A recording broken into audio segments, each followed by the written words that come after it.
Ada dua orang beradik yang baru saja ibu diorang meninggal.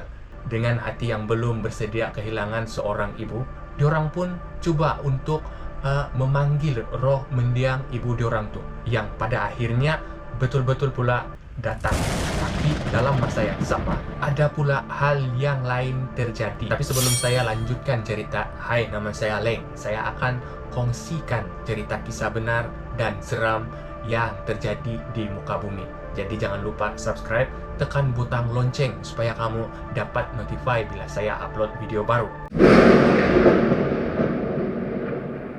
Oke, pada tahun 1986 ada satu keluarga yang tinggal di satu kampung di Massachusetts, Amerika Serikat. Keluarga ini terdiri daripada Frank Brown sebagai ayah kepada Tina yang berumur 19 tahun dan Karen berumur 9 tahun ketika itu. Pada masa itu keluarga itu memang bersedihlah atas pemergian seorang istri dan juga ibu dari kedua anak karena penyakit kanser. Walau bagaimanapun, dalam keadaan sedih sekalipun ataupun berduka sekalipun, Frank mesti bekerja untuk membayar hutang dan perlu memenuhi keperluan anak-anak dia, dan terpaksa meninggalkan Tina dengan Karen setiap hari untuk bekerja sampai larut malam. Aktiviti Tina dan Karen pula, setiap hari diorang akan pergi sekolah. Lepas tu pulang dari sekolah tu diorang kemas-kemas rumah, lepas tu masak, lepas tu tengok TV untuk mengurangkan rasa sedih dan untuk melupakan apa yang telah berlaku. Tapi duka tu terus berlarutan sampailah satu tahap Tina dan Karen mendapat saran dari kawan-kawan dan juga pengaruh dari TV.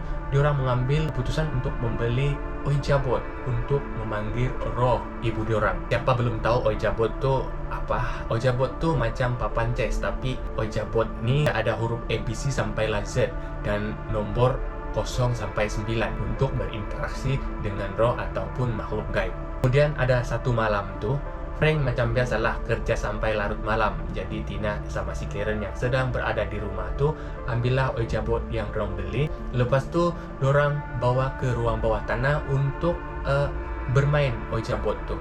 Di sana dorang mulalah bermain Ouija board tu dengan memulakan baca-baca mantra lah konon, berharap akan dapat respon dari roh ibu diorang. Tapi setelah sekian lama menunggu, tidak dapat apa-apa petanda dari Ouija board tu.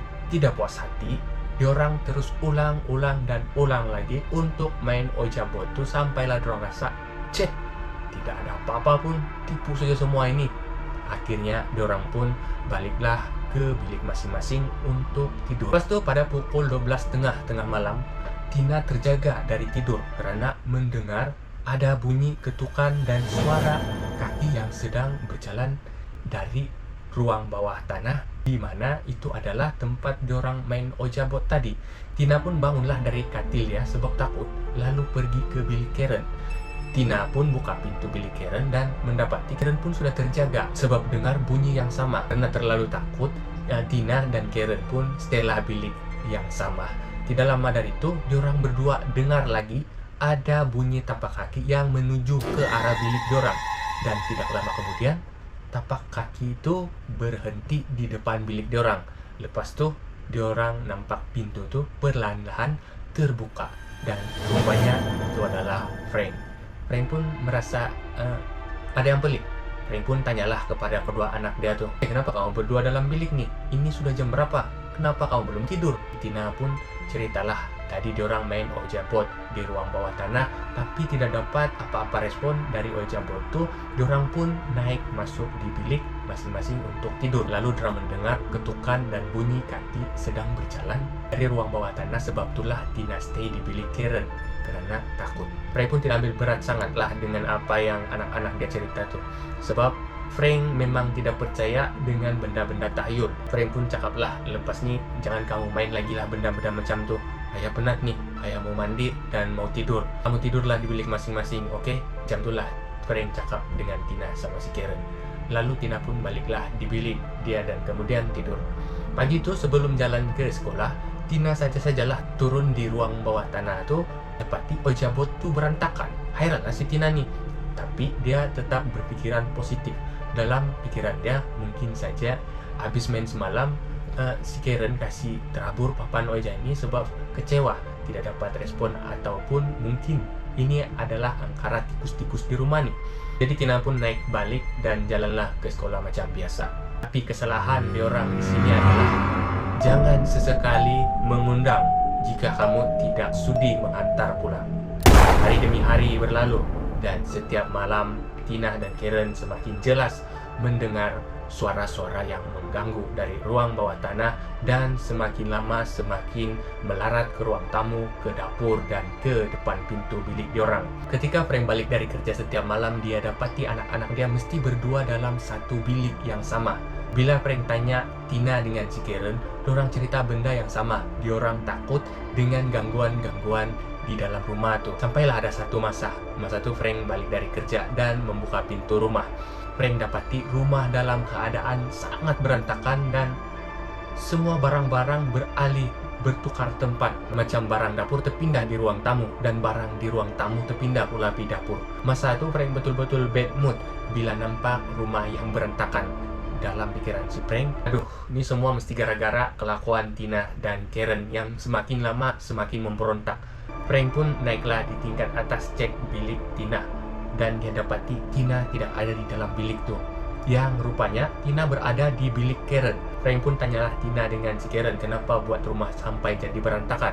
Lagi-lagi Tina dan Karen ceritakan benda yang sama kepada Frank, yaitu semua bukanlah angkara diorang, melainkan itu semua perbuatan makhluk yang mengganggu di rumah itu. Tapi Frank tetap teguh, masih tidak percaya dengan perkara-perkara tahyul nih. Frank pun menyuruhlah Tina dan Karen bangun untuk bantu dia kemas rumah itu. Malam itu pun diorang kemaslah rumah itu, dan mulalah diorang tidak bengam di antara anak dengan ayah ketika itu.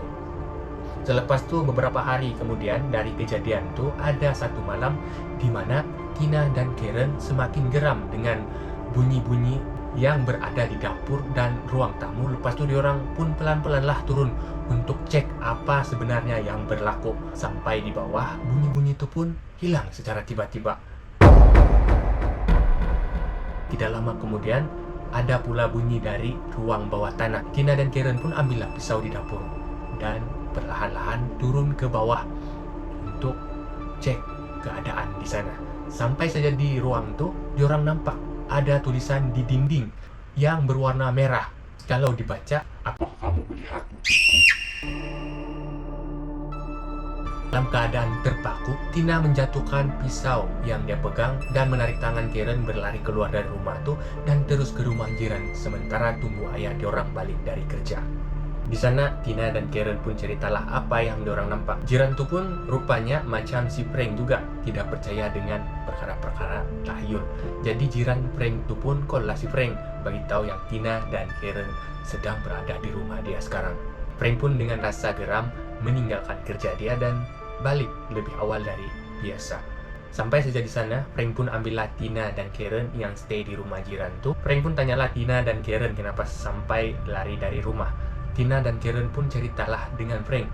Diorang nampak ada tulisan berwarna merah di dinding ruang bawah tanah yang membuatkan diorang takut lalu lari keluar rumah. Kemudian Frank pun ceklah di ruang bawah tanah dan dia dapati memang betul ada tulisan berwarna merah. Tapi Frank tetap berpikiran itu semua mesti kerja anak-anak dia sendiri. Frank juga beranggapan bahwa Tina dan Karen sudah melampau batas dan perlu diberi konseling. Setelah kejadian malam itu, Frank pun mengantarlah Tina dan Karen untuk konseling. Semasa konseling itu baik-baik sajalah, tidak ada apa-apa. Lepas itu ada sedikit penekanan kepada Tina dan Karen untuk mengakui apa yang terjadi sebenarnya merupakan angkara diorang sendiri. Tapi Tina dan Karen tetap mengatakan bahwa yang berlaku bukan angkara diorang, melainkan ada roh jahat yang membuat semua itu. Selepas 2 minggu berlalu, keadaan pun menjadi tenang. Gangguan di rumah pun secara tiba-tiba menghilang macam itu saja. Jadi Frank pun semakin yakin itu semua berlaku atas perbuatan Tina dan Karen. Hari-hari pun berlalu dan keadaan semakin membaiklah. Tapi pada satu malam, Frank macam biasalah kerja sampai larut malam. Tina dan Karen pula ada di rumah. Pada malam tu, Karen dan Tina tengok TV di ruang tamu. Masa diorang bersantai-santai, tiba-tiba muncul lagi suara yang macam sebelum ni, yang bersumber dari tingkat atas. Masa itu Tina dan Karen sudah mula berani Ambil pisau di dapur dan pelan-pelan naik ke atas untuk cek keadaan. Sampai di atas, di bilik si Tina, dapat terkejutnya dorang memandang tulisan di bilik Tina yang kalau dibaca, "Saya dah pulang. Bolehkah kamu melihat wujudku?" Apalagi Tina dan Karen pun larilah turun dan pergi rumah jiran sebelah. Tapi masa tu diorang tidaklah terlampau takut macam yang sebelum ni, sebab sudah diorang kena konseling. Sampai di rumah jiran tu, Tina pun bagi tahu dengan jiran tu, "Pakcik, rumah kami ada orang jahat." Tina bagi tahu macam tu supaya jiran tu lebih percaya, berbanding kalau dia cakap rumah kami ada hantu. Confirm lah jiran tu tidak percaya kan, macam yang pertama. Tapi jiran tu pun sama juga tidak yakin dengan apa yang Tina ceritakan. Lepas tu jiran cakap, "Kamu masuklah dulu, saya mau call ayah kamu." Kemudian jiran tu pun call lah si Frank.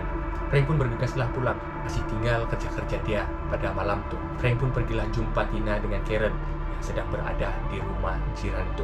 Lalu Tina pun ceritalah apa yang dia nampak dan dengar di rumah tu.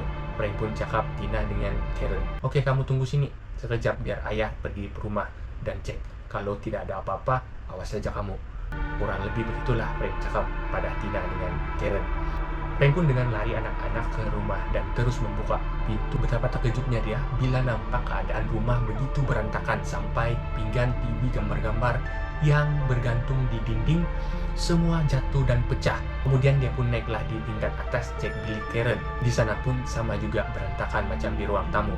Lepas itu dia pun pergi bilik Tina dan di situ dia nampaklah tulisan macam apa yang si Tina cerita. Kemudian dia patah balik mau turun dan lalu di depan bilik Karen.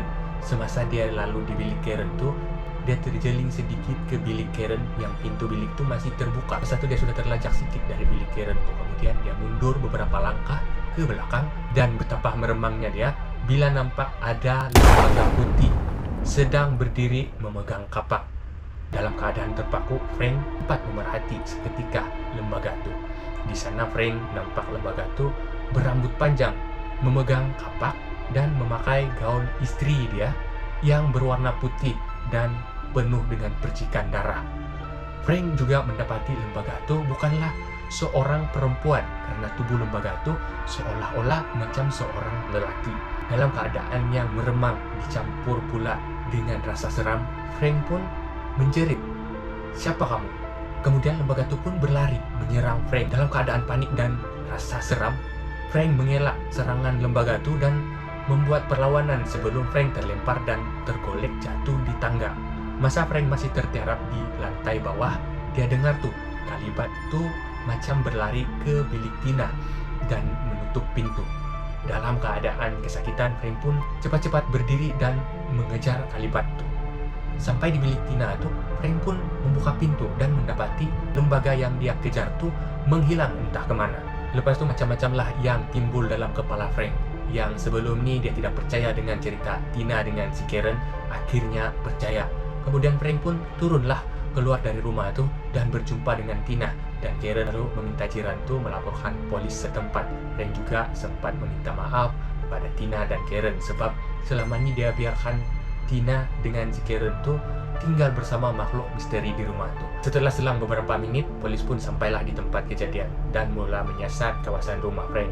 Tapi polis pada masa itu tidak dapat mengesan apa-apa di rumah itu. Hanya saja rumah itu memang berantakan dan mendapati tulisan berwarna merah berada di dinding.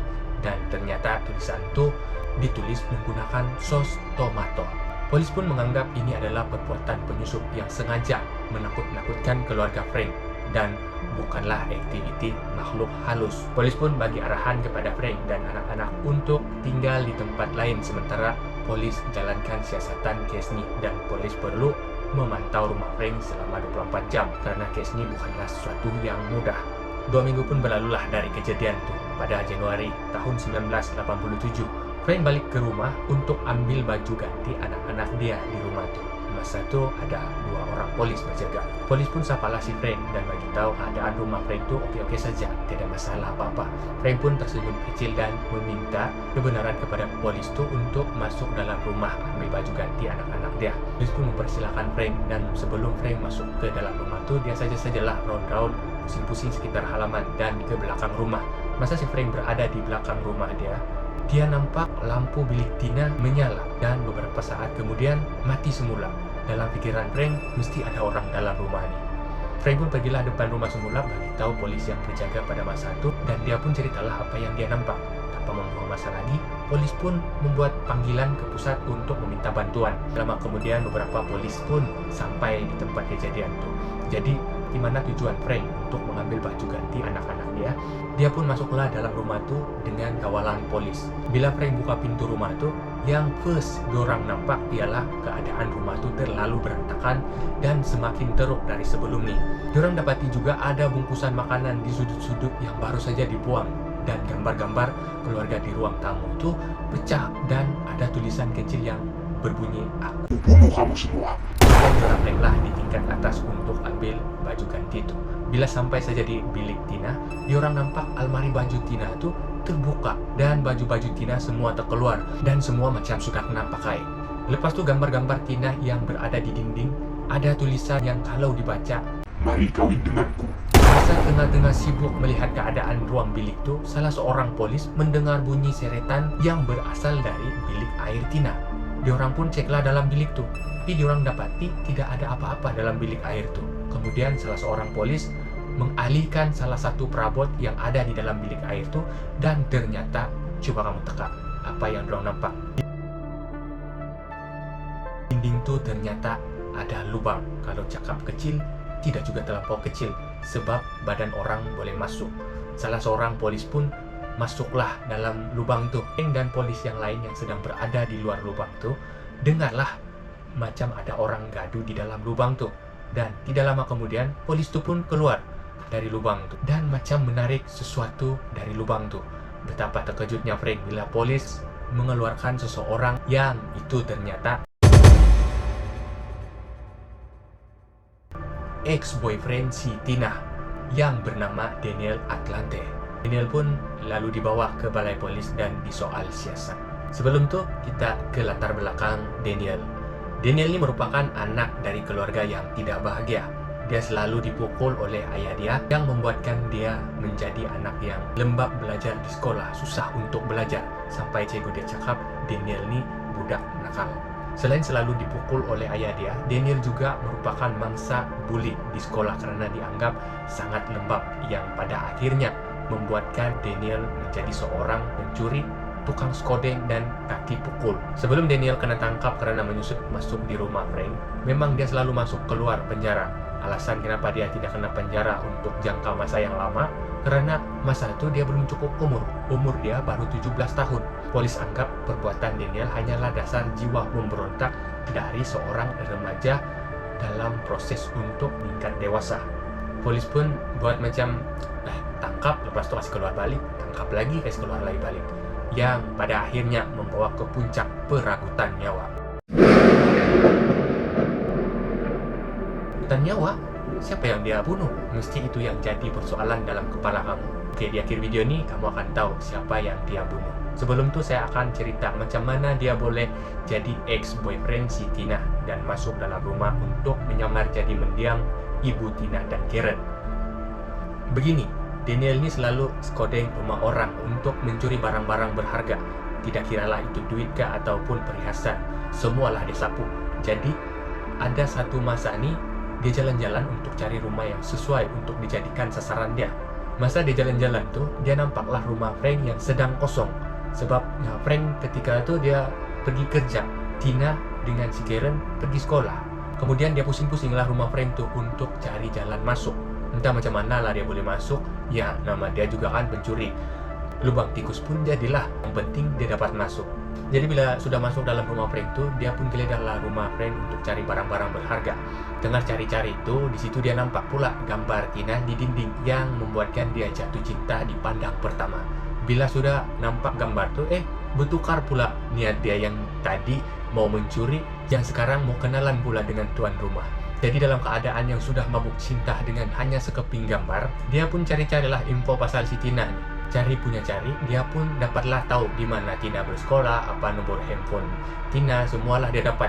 Dia pun keluarlah dari rumah itu dan beberapa hari kemudian dia call Tina dan berkenalan dengan Tina. Tina pun layan sajalah sebab dia tidak tahu apa yang berlaku sebenarnya. Masa itu Tina pun menjalankan masa-masa remaja dia kan. Macam remaja umum lah kan, mau ada pasangan, mau ada tempat curhat begitu. Lagi-lagi si Tina baru kehilangan ibu dia. Di situ mungkin dia perlukan seseorang untuk mengobati rasa duka di dalam hati Tina tuh. Cerita punya cerita di antara dua remaja nih, jadi masing-masing lah memperkenalkan diri macam sifat masing-masing, lepas itu apa makanan kegemaran, dan lepas itu apalah hobi begitu kan. Kan pada tahun tuh belum ada teknologi video call macam sekarang, mana nampak muka. Jadi mau berkenalan masa zaman tuh masing-masing main cakap saja, perlu cakap. Jadi kena bagi sendiri masing-masing imagine lah macam mana rupa bentuk seseorang tuh kalau mau berkenalan melalui telepon. Jadi Daniel pun kenalkanlah diri dia dengan si Tina.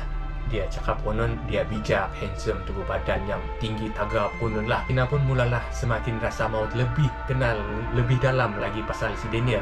Jadi ada satu masa tuh Tina jemput Daniel untuk makan malam atas alasan Tina mau kenalkan Daniel dengan ayah dia dan untuk menjadi penghibur hati Tina yang masih merindukan seorang ibu. Akhirnya Daniel pun setujulah. Tidak lama kemudian pintu rumah Tina pun diketuk dengan penuh semangat dan excited dalam hati Tina, ditemani ayahnya yaitu Frank berjalan menuju ke pintu. Sebab orang tahu yang ketuk pintu tuh mestilah Daniel. Tina pun bukalah pintu, tapi betapa terperanjatnya Tina bila mendapati Daniel yang dia ceritakan dengan ayah dia tuh tidak seperti yang ada di hadapan diorang. Frank pun macam, "Ush, ini kates anak saya. Wah, ini parah ini."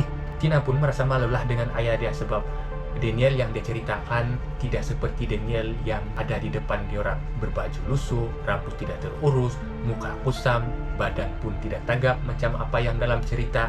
Dalam hati kecil Tina, salah saya juga berkenalan dengan orang yang belum pernah saya jumpa. Frank pun dengan rasa agak kecewa sedikit terpaksa berpura-pura ramah dan menjemput Daniel masuk ke dalam rumah untuk menjaga hati Tina. Tina pun begitu juga jemput Daniel masuk untuk menjaga hati Daniel yang sudah terlanjur datang. Selesai makan malam tuh beberapa hari kemudian Daniel pun call lah balik Tina untuk bawa dating. Tapi masa itu Tina buat alasan untuk tidak berjumpa dengan Daniel. Hampir setiap harilah si Daniel nih pujuk Tina untuk luangkan masa dating bersama. Tapi Tina tetap beralasan dia banyak kerja sekolah. Sampailah satu masa itu Daniel merasa Tina tidak berkenan dengan dia. Daniel pun mulalah skodeng-skodeng Tina dimanapun Tina berada, situ ada si Daniel. Dan si Daniel mulalah menyusup ke dalam ruang bawah tanah yang berada di rumah Tina. Sampailah ada satu malam di mana Daniel yang berada di ruang bawah tanah itu nampak Tina sama si Karen main ojibot. Nah, di sanalah si Daniel dapat ide untuk menjadi roh mendiang ibu Tina dan Karen. Di sanalah juga dia mencuri pakaian ibu Tina dan sanggup pakai baju itu untuk mau kasih takut-takut keluarga Frank dan tinggal di balik-balik tembok sampai dia tahu semua selok-belok ruang-ruang rahasia di dalam rumah Frank, Tina dan Karen. Sampailah akhirnya dia ditangkap. Jadi masa sudah Daniel kena tangkap, masa menyusup masuk rumah Frank, dia dijatuhkan hukuman cuma 8 bulan, bukan 8 tahun. Jadi dia menjalankan hukuman itu sampai Oktober 1987 dan akhirnya bebas. Kalau kamu anggap kisah ini sudah berakhir dengan baik, bermakna kamu salah. Lepas Daniel bebas dari penjara tuh, dia pun larilah pergi hutan, tinggal di satu rumah usang di dalam hutan tuh yang berada di sekitar hutan Massachusetts, Amerika Serikat. Nah, dia masih juga menjalankan aktiviti dia yang macam sebelum ini dia buat, yang membuatkan penduduk setempat menjadi semakin risau dan berjaga-jaga dengan si Daniel nih. Pada November 1987, Daniel berjaya mencuri duit, barang-barang berharga, dan 2 pucuk pistol. Akhirnya dia menjadi wanted dan diburu polis. Tapi entah macam mana polis tidak boleh dapat tangkap dia. Sampailah satu tahap di mana Daniel menyusup masuk satu rumah yang dihuni satu keluarga kecil yang terdiri daripada Gustafson, seorang ayah, Priscilla sebagai seorang ibu yang sedang mengandung, Abigail dan William sebagai anak. Masa si Daniel masuk menyusup di rumah si Gustafson tuh, dia mendapat tahu keluarga itu akan mendapat bonus akhir tahun. Jadi disinilah si Daniel menyusun strategi dia untuk mendapatkan bonus tuh. Kemudian ada satu hari itu, Priscilla dengan 2 orang anak dia pergi bercuti dan Gustafson masa itu tidak ada di rumah mungkin dia pergi bekerja. Pada petang itu Daniel menyusup ke dalam rumah Gustafsson untuk mencuri duit bonus. Tengah sibuk-sibuk mencari duit itu, tiba-tiba pintu depan rumah terbuka yang ternyata itu adalah Priscilla dan kedua anak dia baru saja balik dari bercuti. Daniel pun menyoroklah dan tunggu momen untuk bertindak sesuatu. Kian lama Daniel menunggu, Priscilla pun masuk ke bilik untuk berehat dan masa inilah Daniel tunjukkan jiwa kebinatangan dia. Daniel perlahan-lahan masuk ke bilik Priscilla dan dalam keadaan Priscilla baring, Daniel mengambil bantal dan menutup muka Priscilla lalu melepaskan 2 das tembakan ke kepala dan perut Priscilla yang menyebabkan baby yang tinggal menunggu hari pun ikut meninggal. Abigail dan William pula dibawa ke bilik air kemudian dimasukkan ke dalam bathtub yang berisi air sehingga mati lemas. Pada waktu malam tuh Gustafsson pun baliklah ke rumah dan membuka pintu yang diberikan kejutan sempena hujung tahun dengan kengerian, sedih dan membuatkan dia menggigil. Gustafsson sana dapat melihat anak-anak dia sudah mati lemas dan istri serta dia punya baby sudah meninggal. Memang sedihlah. Gustafsson pun call polis untuk melaporkan apa yang telah berlaku. Kemudian polis memburu Daniel sehingga Daniel ditangkap di dalam garas kereta penduduk setempat. Daniel pun akhirnya mendapat hukuman penjara 90 tahun dan dikali 3 sesuai dengan mangsa yang dia bunuh. Jadi bertahun-tahun pun berlalu. Pada tahun 2017 Daniel membuat rayuan hukuman. Pada masa rayuan Daniel tuh dia kena tes mental dan mendapati Daniel merupakan serigala bertopengkan manusia dan merupakan orang yang berjiwa wrong turn. Siapa pernah tengok film Wrong Turn tuh tahulah macam mana sifat keganasan watak dalam film Wrong Turn tuh. Begitulah sifat si Daniel. Akhirnya mahkamah pun membatalkan rayuan Daniel karena Daniel merupakan orang yang sangat berbahaya kepada penduduk awam. Maka kisah cerita ini pun selesai. Saya Leng ingin memesan kepada semua penonton berbuat baiklah sesama dan sentiasalah berhati-hati dengan sekeliling kamu. Jangan pandang biasa-biasa sikap seseorang yang menunjukkan tingkah laku atau akhlak yang tidak baik. Cepat-cepatlah ambil tindakan dan menghindari dari orang tuh. Kalau boleh terus penjara. Jangan tunggu ada dulu korban baru bertindak tegas. Sebelum kita berpisah, saya ada kata-kata untuk kamu semua. Dengar baik-baik. Tapi sebelum itu jangan lupa subscribe. Tekan lonceng rumah jiran kamu. Kalau ada orang keluar, tanya sama jiran tuh, "Angkol, ada nasi kamu? Saya lapar." Saya Leng. Sampai jumpa di video akan datang.